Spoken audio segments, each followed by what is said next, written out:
So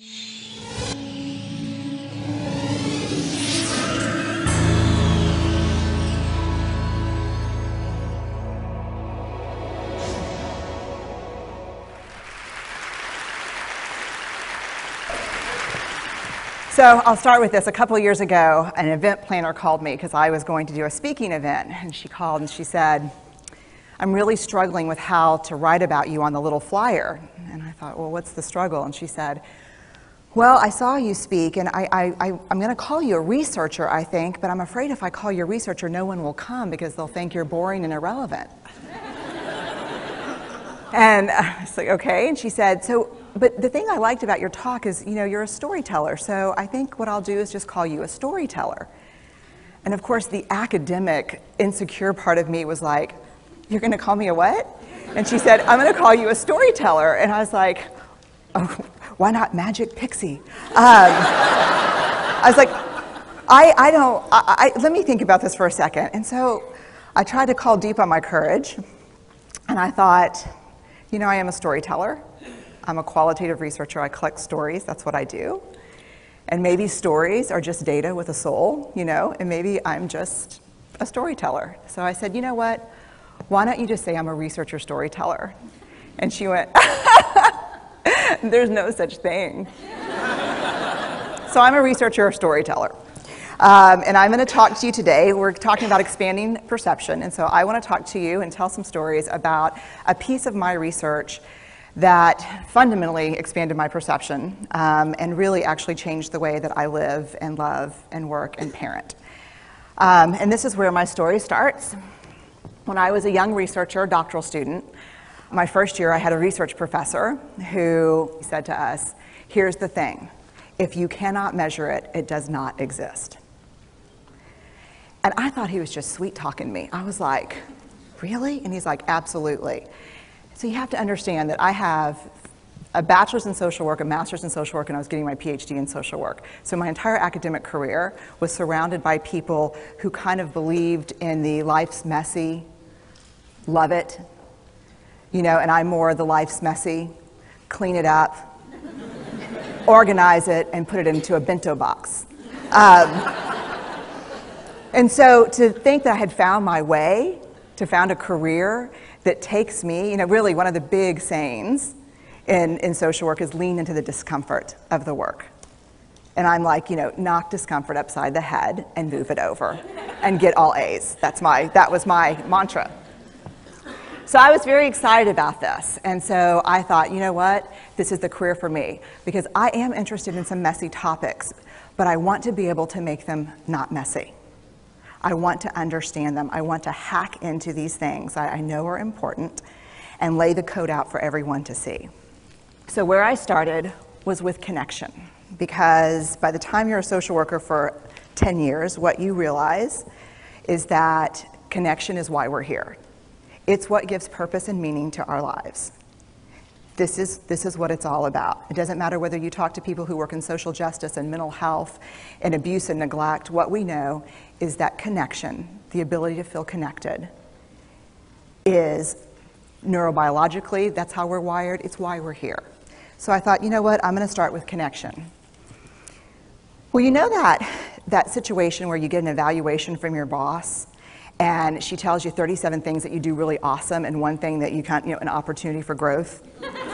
And all you can think about is that opportunity for growth, right?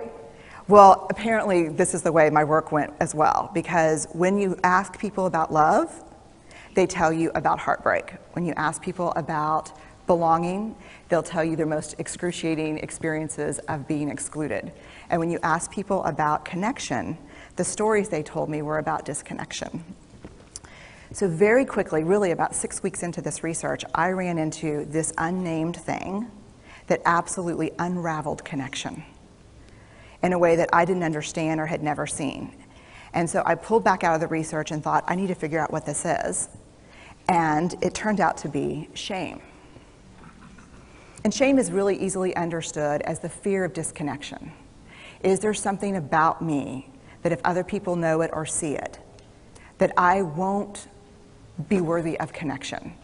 The things I can tell you about it, it's universal. We all have it. The only people who don't experience shame have no capacity for human empathy or connection. No one wants to talk about it, and the less you talk about it, the more you have it. What underpinned this shame, this I'm not good enough, which we all know that feeling, I'm not blank enough, I'm not thin enough, rich enough, beautiful enough, smart enough, promoted enough. The thing that underpinned this was excruciating vulnerability. This idea of, in order for connection to happen, we have to allow ourselves to be seen, really seen.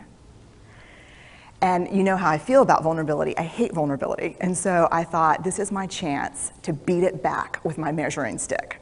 I'm going in, I'm going to figure this stuff out, I'm going to spend a year, I'm going to totally deconstruct shame, I'm going to understand how vulnerability works, and I'm going to outsmart it. So I was ready, and I was really excited. As you know, it's not going to turn out well. You know this. So I could tell you a lot about shame, but I'd have to borrow everyone else's time. But here's what I can tell you that it boils down to. And this may be one of the most important things that I've ever learned in the decade of doing this research.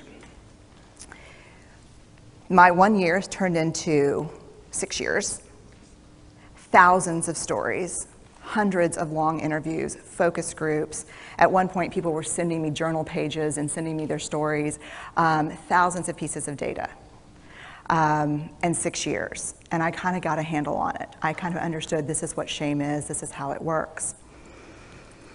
I wrote a book, I published a theory, but something was not okay. And what it was is that if I roughly took the people I interviewed and divided them into people who really have a sense of worthiness, that's what this comes down to, a sense of worthiness. They have a strong sense of love and belonging. And folks who struggle for it, and folks who are always wondering if they're good enough. There was only one variable that separated the people who have a strong sense of love and belonging and the people who really struggle for it, and that was the people who have a strong sense of love and belonging believe they're worthy of love and belonging. That's it. They believe they're worthy. And to me, the hard part of the one thing that keeps us out of connection is our fear that we're not worthy of connection, was something that personally and professionally I felt like I needed to understand better. So what I did is I took all of the interviews where I saw worthiness, where I saw people living that way, and just looked at those. What do these people have in common? And I have a slight office supply addiction, but that's another talk. So I had a manila notebook, a manila folder, and I had a Sharpie, and I was like, what am I going to call this research? And the first words that came to my mind were wholehearted. These are kind of wholehearted people living from this deep sense of worthiness. So I wrote at the top of the manila folder, and I started looking at the data. In fact, I did it first in this in a 4-day, very intensive data analysis where I went back, pulled these interviews, pulled the stories, pulled the incidents. What's the theme? What's the pattern? My husband left town with the kids because I always go into this kind of Jackson Pollock crazy thing where I'm just like writing and going and kind of just in my researcher mode. And so here's what I found. What they had in common was a sense of courage. And I want to separate courage and bravery for you for a minute. Courage, the original definition of courage, when it first came into the English language, it's from the Latin word cur, meaning heart. And the original definition was to tell the story of who you are with your whole heart. And so these folks had, very simply, the courage to be imperfect. They had the compassion to be kind to themselves first and then to others, because as it turns out, we can't practice compassion with other people if we can't treat ourselves kindly. And the last was they had connection, and this was the hard part, as a result of authenticity. They were willing to let go of who they thought they should be in order to be who they were, which is, you have to absolutely do that for connection. The other thing that they had in common was this. They fully embraced vulnerability. They believed that what made them vulnerable made them beautiful. They didn't talk about vulnerability being comfortable, nor did they really talk about it being excruciating, as I had heard earlier in the shame interviewing. They just talked about it being necessary. They talked about the willingness to say, I love you first. The willingness to do something where there are no guarantees. The willingness to breathe through waiting for the doctor to call after your mammogram. The willing to invest in a relationship that may or may not work out. They thought this was fundamental. I personally thought it was betrayal. I could not believe I had pledged allegiance to research, where our job, the definition of research is to control and predict, to study phenomenon for the explicit reason to control and predict. And now my mission to control and predict had turned up the answer that the way to live is with vulnerability and to stop controlling and predicting. This led to a little breakdown, which actually looked more like this. And it did. It led to I call it a breakdown, my therapist calls it a spiritual awakening. Spiritual awakening sounds better than breakdown, but I assure you it was a breakdown. And I had to put my data away and go find a therapist. Let me tell you something. You know who you are when you call your friends and say, I think I need to see somebody. Do you have any recommendations? Because about 5 of my friends are like, woo, I wouldn't want to be your therapist. And I was like, what does that mean? And they're like, oh, I'm just saying, don't bring your measuring stick. It's like, okay. So I found a therapist. My first meeting with her, Diana, I brought in my list of the way the wholehearted live. And I sat down, and she said, how are you? And I said, I'm great, I'm okay. And she said, what's going on? And I said, and this is a therapist who sees therapists, because we have to go to those because their BS meters are good. And so I said, here's the thing, I'm struggling. And she said, what's the struggle? And I said, well, I have a vulnerability issue, and I know that vulnerability is kind of the core of shame and fear and our struggle for worthiness, but it appears that it's also the birthplace of joy, of creativity, of belonging, of love, and I think I have a problem, and I need some help. And I said, but here's the thing, no family stuff, no childhood shit, I just need some strategies.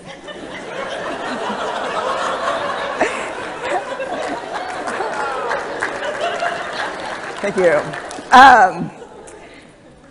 So she goes like this.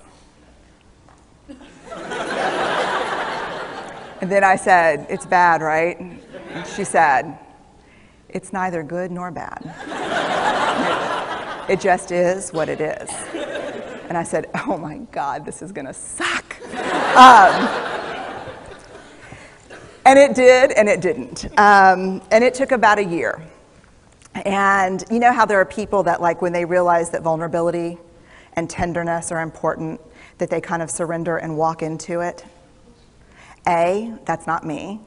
And B, I don't even hang out with people like that. For me, it was a year-long street fight.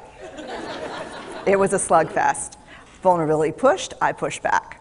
I lost the fight, but probably won my life back. And so then I went back into the research and spent the next couple of years really trying to understand what the wholehearted, what the choices they were making, and what are we doing with vulnerability? Why do we struggle with it so much? Am I alone in struggling with vulnerability? No. So this is what I learned.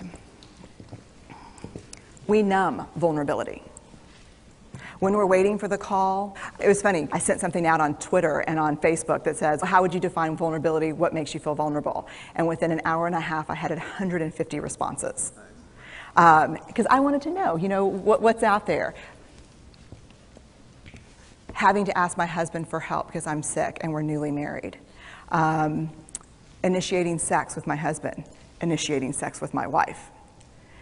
Being turned down, asking someone out, waiting for the doctor to call back, getting laid off, laying off people. This is the world we live in. We live in a vulnerable world. And one of the ways we deal with it is we numb vulnerability. And I think there's evidence, and it's not the only reason this evidence exists, but I think that it's a huge cause. We are the most in debt, obese, addicted, and medicated adult cohort in US history. The problem is, and I learned this from the research, that you cannot selectively numb emotion. You can't say, here's the bad stuff. Here's vulnerability, here's grief, here's shame, here's fear, here's disappointment. I don't want to feel these. I'm going to have a couple of beers and a banana nut muffin. I don't want to feel these. And I know that's knowing laughter. I hack into your lives for a living. I know that's, God. You can't numb those hard feelings without numbing the other affects or emotions. You cannot selectively numb. So when we numb those, we numb joy. We numb gratitude. We numb happiness. And then we are miserable and we are looking for purpose and meaning. And then we feel vulnerable, so then we have a couple of beers and a banana nut muffin. And it becomes this dangerous cycle. One of the things that I think that we need to think about is why and how we numb. And it doesn't just have to be addiction. The other thing we do is we make everything that's uncertain certain. Religion has gone from a belief in faith and mystery to certainty. I'm right, you're wrong, shut up. That's it. Just certain. The more afraid we are, the more vulnerable we are, the more afraid we are. This is what politics looks like today. There's no discourse anymore.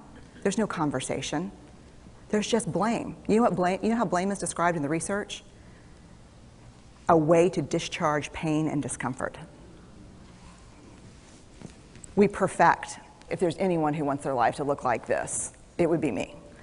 But it doesn't work, because what we do is we take fat from our butts and put it in our cheeks.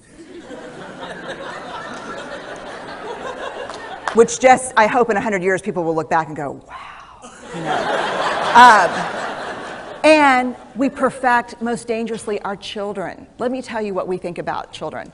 They're hardwired for struggle when they get here.